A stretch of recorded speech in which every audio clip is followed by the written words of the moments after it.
ஒரு நாட்டின் தலைவிதியே ஒரே இரவில் மாற்றிய ஒரு அதிரடி இராணுவ நடவடிக்கை பத்தி தான் நாம இப்போ பார்க்க போறோம்.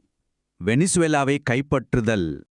வாங்க ஒரு நிமிஷம் கற்பனை பண்ணி பார்ப்போம்.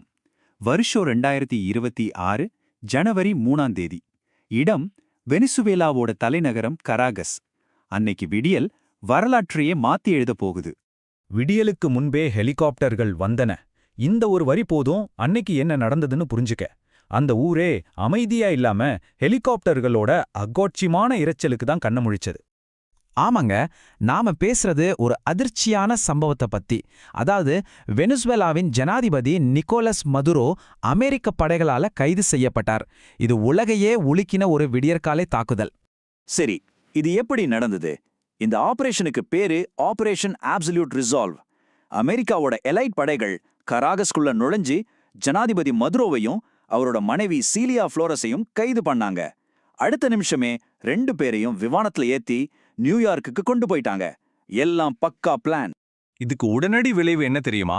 மதுரோ மேல அமெரிக்கா ரொம்ப சீரியஸான குற்றச்சாட்டுகளை வச்சிருக்காங்க. போதைப்பொருள் பயங்கரவாதம், போதைப்பொருள் கடத்தல்னு லிஸ்ட் பெருசா போகுது. இந்த நடவடிக்கைக்கான அதிகாரப்பூர்வ காரணமா அமெரிக்கா சொல்றது இதுதான். ஆனா ஒரு நிமிஷம் யோசிச்சு பாருங்க, ஒரு நாடு எப்படி இந்த நிலைமைக்கு வரும்? ஒரு ஜனாதிபதியையே இன்னொரு நாடு வந்து கைது பண்ற அளவுக்கு நிலைமை எப்படி மோசமாச்சு? இத புரிஞ்சிக்க நாம கொஞ்சம் பின்னோக்கி போகணும். இந்த நெருக்கடியோட உண்மையான விலை என்ன தெரியுமா? கிட்டத்தட்ட 8 மில்லியன் மக்கள். ஆமா, 80 லட்சம் வெனிசுவேலா மக்கள் சொந்த நாட்டையே விட்டுட்டு அகதிகளா வெளியேறிட்டாங்க. இது வெறும் நம்பர் இல்ல, இது 80 லட்சம் பேரோட வாழ்க்கை. இது ஒரே நாள்ல நடக்கல, இது பல வருஷங்களா சேர்ந்த பிரச்சனை. பொருளாதாரம் மொத்தமா சரிஞ்சுது, பணத்தோட மதிப்பு காணாம போச்சு, ஊழல் தலவிரிச்சு ஆடுச்சு, நாட்டோட முக்கிய வருமானமான எண்ணெய் உற்பத்தி நின்னு போச்சு. அது மட்டும் இல்லாம அரசியல் எதிர்ப்புகளும் ஒடுக்கப்பட்டது. எல்லாம் சேர்ந்து அந்த நாட்டை விளிம்புக்கே தள்ளிருச்சு. ஹைப்பர் இன்ஃப்ளேஷன் அல்லது கட்டுக்கடங்காத பணவீக்கம்னு சொல்றாங்களே, அதுக்கு என்ன அர்த்தம்? சிம்பிளா சொல்லணும்னா, இன்னைக்கு ஒரு கப் டீ 10 ரூபான்னா நாளைக்கு அது 1000 ரூபாய் ஆகும். உங்க கையில இருக்கிற பணம் வெறும் காகிதமா மாறிடும். இதுதான் வெனிசுவேலால நடந்தது. சரி, இந்த மாதிரி ஒரு குழப்பமான சூழ்நிலை தான் அமெரிக்கா உள்ள வருது. அவங்க செஞ்ச இந்த இராணுவ நடவடிக்கைக்கு அவங்க தரப்புல என்ன நியாயம் சொல்லப்பட்டது, அதை பார்ப்போம். முன்னாள் அமெரிக்க ஜனாதிபதி டொனால்ட் ட்ரம்ப் இத பத்தி ரொம்ப தெளிவா சொன்னார். இது போதைப் பொருளுக்கு எதிரான போர்ல ஒரு முக்கியமான அவசியமான நடவடிக்கைன்னு சொன்னார். இதுதான் உலகத்துக்கு அவங்க சொன்ன முதல் காரணம். அவங்க அறிவிச்ச திட்டம் ரொம்ப நேரடியானது. 3 ஸ்டெப் தான்.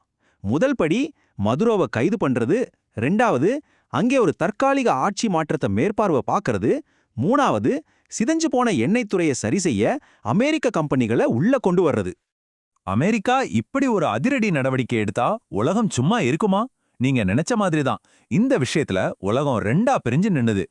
ஒரு பக்கம் ரஷ்யா, சீனா, மெக்சிகோ, கியூபா மாதிரி நாடுகள் இது சர்வதேச சட்டத்தை மீறின செயல், ஒரு நாட்டோட இறையாண்மைக்கு எதிரானதுன்னு கடுமையா கண்டிச்சாங்க.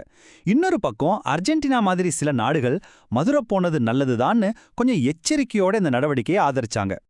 இதுல முக்கியமான விஷயம் என்னன்னா, இந்த நெருக்கடி ஒரு மனிதனையோ அல்லது ஒரு தேசத்தையோ விட பெரியது. இது வெறும் மதுரை பத்தின பிரச்சனை இல்ல வெனிசுவேலாவோட பிரச்சனை மட்டும் இல்ல. இது புவிசார் அரசியல், மனித உரிமைகள்னு பல ஆழமான கேள்விகளை எழுப்புது. இப்ப உலகம் இத பத்தி விவாதம் பண்ணிட்டு இருக்க, வெனிசுவேலாவுக்குள்ள என்ன நடக்குது? ஜனாதிபதியே இல்லாததால அங்கே ஒரு பெரிய அதிகார வெற்றிடம் உருவாகியிருக்கு. அங்க ஒரே குழப்பம்தான். உயர்நீதிமன்றம் துணைத் தலைவர் டெல்சி ரொட்ரிக்ஸ இடைக்கால தலைவரா அறிவிக்குது.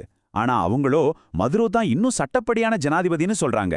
இந்த சூழ்நிலையில நாட்டுக்கு உள்ளேயும் வெளியும் இருக்கிற கோடிக்கணக்கான வெனிசுவேலா மக்கள் தங்களோட எதிர்காலம் என்ன ஆகுமோன்னு ஒருவித அதிர்ச்சியிலையும் திகைப்பிலையும் இருக்காங்க.